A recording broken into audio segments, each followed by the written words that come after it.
How's it going? This is a special video for the 20th video. I wanted to change things up. Instead of just having me talk, I was going to interview slash hang out with somebody else. So for our first ever special episode, we have Hello. Alejandro, my cousin. Call me Alex. Yeah, Alex. Welcome. So it's a studio. Yeah. So we don't really have a plan here. I just wanted to celebrate having 20 videos, and it's a milestone, and I want to just celebrate. So here's cheers to 20 videos. Cheers, man. Salud. Salud. A ver si llegamos a 40. So let me see. Let me ask you this. You've been talking about business a lot. If you could choose one business idea that you wanted to do and start it, let's say in the next 4 weeks, you're going to start this business, what would it be? It has to be a straight up business, like making money. I have to be making money. I mean, the idea is to make money, but yeah, you're providing a service or product and people are paying you money. And what would it be? Like, for example, do you want to, like for me, do you want to do lawn service? I mean, I would do something that I'm good at least. I mean, Yeah. I like cooking. I've always touched on that. So, That's a good one. yeah, I think iría por eso. Because Un taco shop? Okay. it could be a taco shop. I've been thinking, you know what, lately? I think I can pull out a $1 taco. And I think that's going to be like, it'll be like a big marketing idea. Oh, fuck yeah, dude. If you just say that out loud, Yeah, it's a $1 taco. I'm like, But what? the plan is, I mean, it's not going to be a regular taco, obviously. You know? Yeah. Everything has a trick. Yeah. That's a great marketing idea, just right there. That's your tagline, Yeah. just to get people coming. Is $1 taco. Yeah, holy shit, that's a good idea. What I kind of imagine being like little tacos, like kind of Mexican, so that people order 10 tacos, not just 1, 2, or 3. They're gonna go there and order 10 right away. No, they start with 5, then order some other 5. That's true. I mean, that's like a teoría, Yeah. Pero así es allá en México. I mean, ordenas los tacos en cantidades, ¿verdad? Yeah.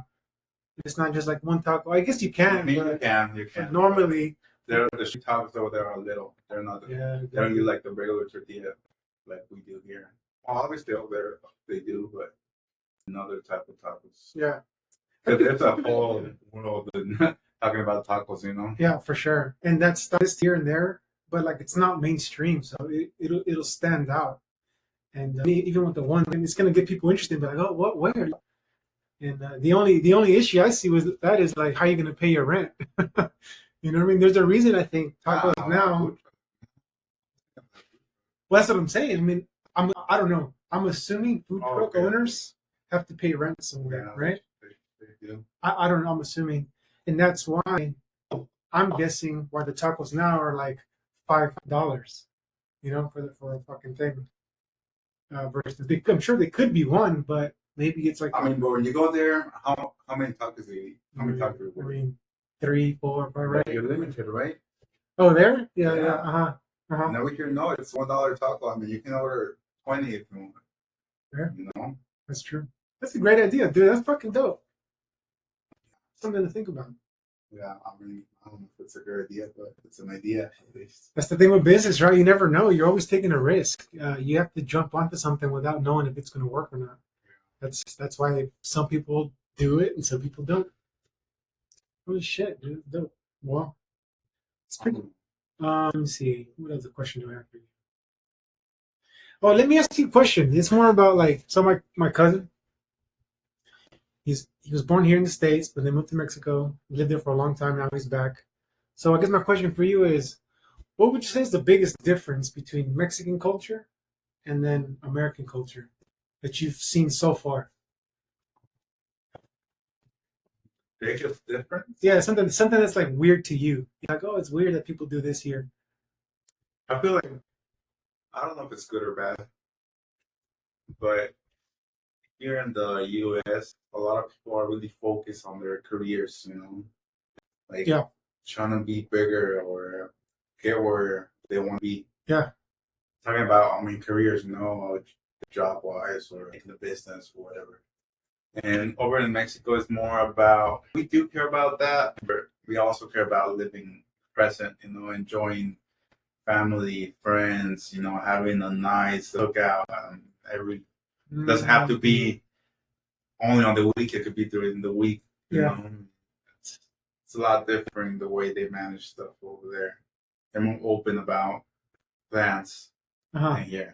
Yeah, that makes sense. Here, at least from what I can do in Austin, Texas, where I live, it's like everything's just career driven, deadlines, get these jobs done. And from my experience going to Mexico to visit, and even not just Mexico, I've been to Europe and different countries, and it's the same thing. They're way more chill. Like I remember going to Italy with my parents, and dude, it's like fucking Tuesday, and people are in the bars just hanging out. It was chilly. And it was almost like there was a carnival or something going on, but it was just a regular fucking Tuesday. Every guys, girls, 20s, 30s, like young people are just chilling in the bars, hanging out with their beer and just hanging out. Yeah, man, just having fun. I saw it Tuesday, Wednesday, Thursday. Like we were there for almost 2.5 weeks, and it was like, does nobody work here? It's so different than the American culture, and Mexico's like that too. I think it's very chill. Yeah, that's what I miss the most. Not bad, dude. Oh yeah. But I mean, as I'm telling, I don't know if it's good or bad because Yeah. I mean, it works. I mean, being really focused on yourself works. So yeah, we can also learn from here. I think that's the best way to take in like different ideas and then mold them together to your own custom way of thinking, and just do it that way. I think that's what I do in regards to mentality. This I channel. feel like that's a way to go because I mean, we're only limited to our own experiences, and we haven't lived it all. So No.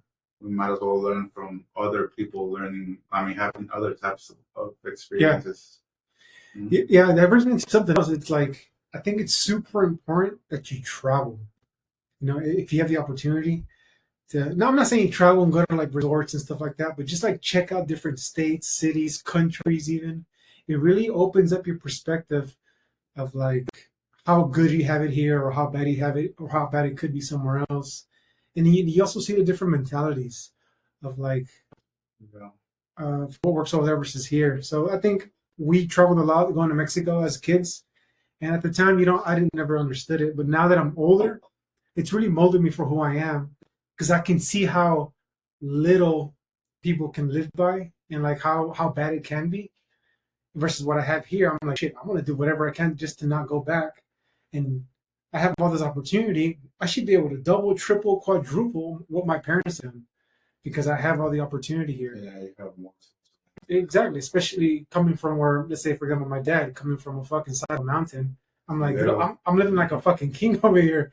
Why am I not, excelling? He was living like a king, compared to his parents, right? Yeah. It's so crazy how things can change, but I think traveling and exploring different areas is such a big learning experience. And I mean, it's if you have the means to, right? If you're barely making it by, you're not going to go to Europe to go travel. I mean, that's not going to work, but still, just try to be open-minded. It's super important. Yeah. You don't know everything, so. No, not at all. I struggled with that for a long time, thinking I was the smartest person.